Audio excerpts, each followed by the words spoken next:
On February 2nd, 1971, the year's main event saw Idi Amin take power as president of the East African nation, Uganda. As president, dictator might be a better word, Amin was notorious for flagrant violations of human rights, economic decline, and social disintegration. It has been reported that over 500,000 people were killed or simply disappeared under his rule. His brutality and disregard for international law plunged Uganda into chaos and poverty. Amin started out as a soldier in the British colonial army in 1946 and became one of its first Ugandan commissioned officers. Although he was considered a skilled soldier, Amin developed a reputation for cruelty. He was also an accomplished sportsman, holding Uganda's light heavyweight boxing championship from 1951 to 1960.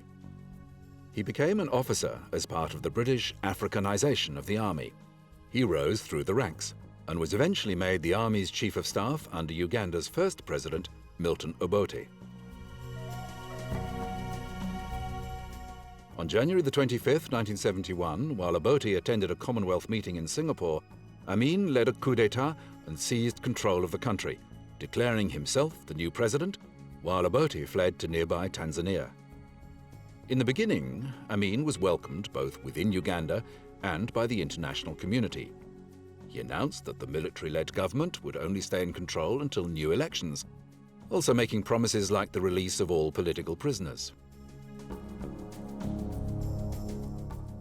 He gave former King and President Mutesa, who had died in exile, a state burial and reiterated his promise to hold free and fair elections to return the country to democratic rule in the shortest possible time. His popularity increased when he disbanded Obote's secret police and assured Ugandans that he would hand power back to the Ugandan people. 1 week after the coup, on February 2nd, Amin announced himself not only President of Uganda, but Commander-in-Chief of the Armed Forces, Army Chief of Staff, and Chief of Air Staff. Just weeks after he took power, his brutal side emerged as it became known that he had killer squads hunting down Obote's supporters and killing Americans who were investigating massacres.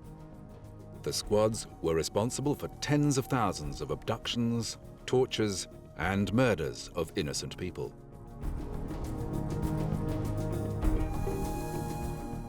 Amin retaliated against the attempted invasion by Ugandan exiles in 1972 by purging the army of Obote supporters, predominantly those from the Acholi and Lango ethnic groups. He expelled Uganda's Indian and Pakistani populations, who owned almost all of Uganda's businesses, blaming them for controlling the economy.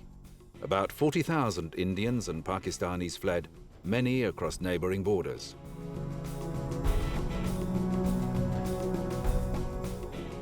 Entire villages were wiped out.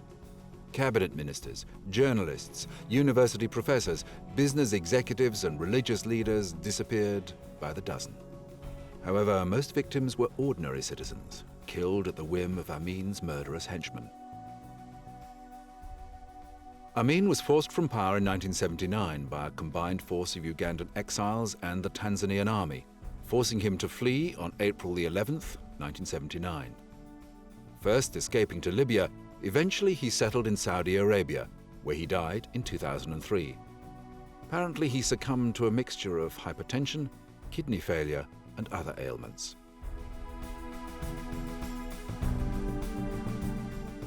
Idi Amin's dictatorship lasted just 8 years, but the effects of his brutality and ruthlessness are still felt today.